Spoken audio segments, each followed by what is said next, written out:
Berita kedua datang dari Universitas Nasional yang akan mengadakan program kreativitas mahasiswa atau PKM pada tahun 2023. Terselenggaranya program ini dibantu oleh Biro Kemahasiswaan Universitas Nasional. Dengan berlangsungnya kegiatan ini bertujuan untuk menumbuhkan, mewadahi dan mewujudkan ide kreatif, inovatif, serta memperluas ilmu pengetahuan dan juga relasi para mahasiswa. Untuk mendapatkan informasi lebih lanjut terkait dengan kegiatan PKM ini, kami telah terhubung langsung dengan rekan kami Maharani yang berada di lokasi. Ya, silakan Maharani. Selamat siang pemirsa, kembali lagi bersama saya Maharani Dwi melaporkan langsung dari Universitas Nasional. Pemirsa, Universitas Nasional kembali menyelenggarakan program rutin tahunan yakni program kreativitas mahasiswa, di mana PKM ini merupakan suatu wadah yang nantinya untuk menampung segala kreativitas mahasiswa yang nantinya akan dikembangkan dan disebarluaskan kepada masyarakat. Ada beberapa jenis ataupun tipe dari kegiatan PKM ini yang diselenggarakan oleh pihak Universitas Nasional, diantaranya adalah PKM Artikel Ilmiah, PKM Karya Cipta, PKM Gagasan Futuristik, PKM Riset Aksekta, dan masih banyak yang lainnya. Nantinya kegiatan PKM ini tidak hanya memberikan tujuan untuk meningkatkan kreativitas bagi mahasiswa saja, karena kegiatan PKM ini akan meningkatkan nilai pengetahuan bagi masyarakat serta membangun jaringan relasi yang cukup luas sesuai dengan bidang masing-masing yang telah dituju. Ada salah satu metode yang diterapkan dalam kegiatan PKM ini, diantaranya adalah ATM, yaitu yang dikenal dengan amati, tiru, dan modifikasi.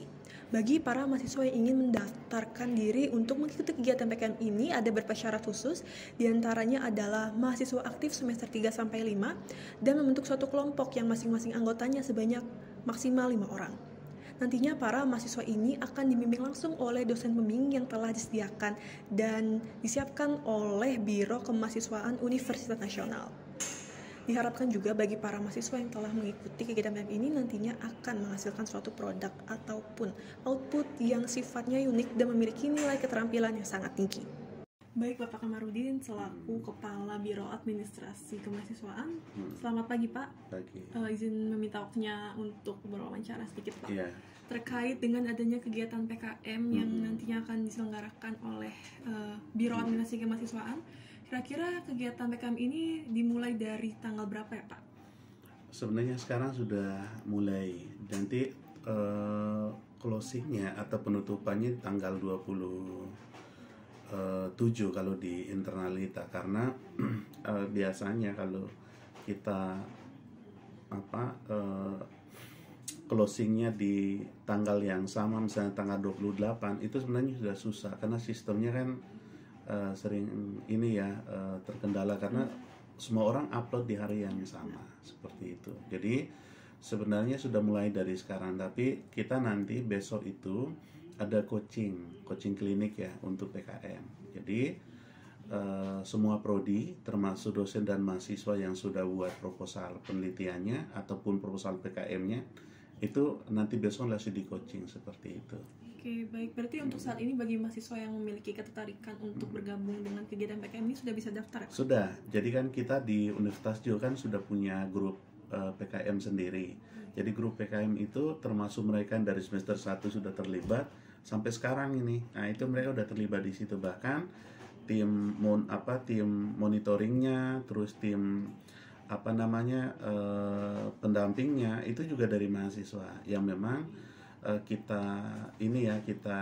apresiasi ketika mereka ikut dari awal sampai sekarang. Bahkan mereka tidak sekedar untuk mendampingi tim yang sudah membuat proposal, bahkan mereka bisa mengajukan juga seperti itu.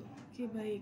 Untuk selanjutnya nih Pak, benar nggak sih para mahasiswa yang nantinya akan ikut kegiatan PKM ini akan dibimbing hingga difasilitasi oleh pihak penyelenggara di UNAS ini Pak? Ya, itu kan memang salah satu kewajiban universitas ya. Jadi dalam hal ini memang lewat Biro Kemahasiswaan. Jadi kita itu tidak hanya bimbing sebenarnya ya, tapi juga dari awal prosesnya mereka daftar, mereka apapun bentuknya, misalnya mereka mencari informasi, semuanya dilayani, termasuk ketika mereka sudah, kan kemahasiswaan kan lebih pada soal sisi administrasinya ya gitu.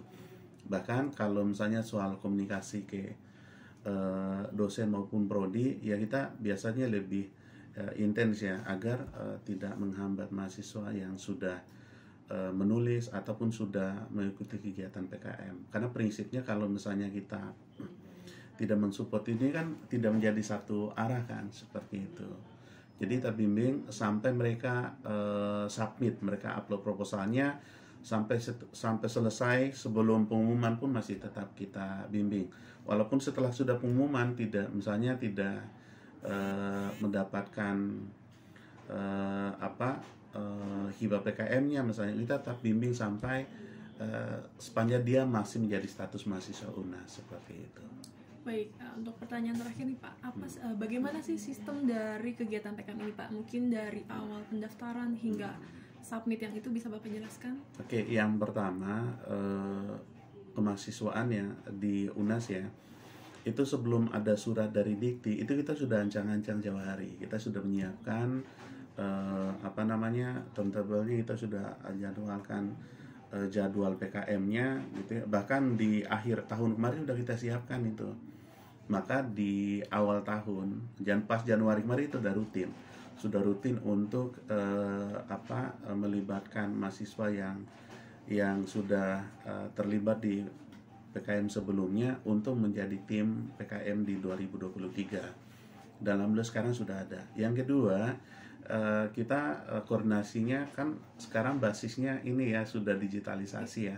Nah, salah satu kita menggunakan media sosial, dan itu sudah alhamdulillah ini terbilang efektif ya gitu. Dan bahkan untuk informasi ke mahasiswa ini kan sudah disampaikan juga ke prodi, ke fakultas, bahkan ke universitas kita melalui web UNAS ya, itu juga kita sudah menginformasikan.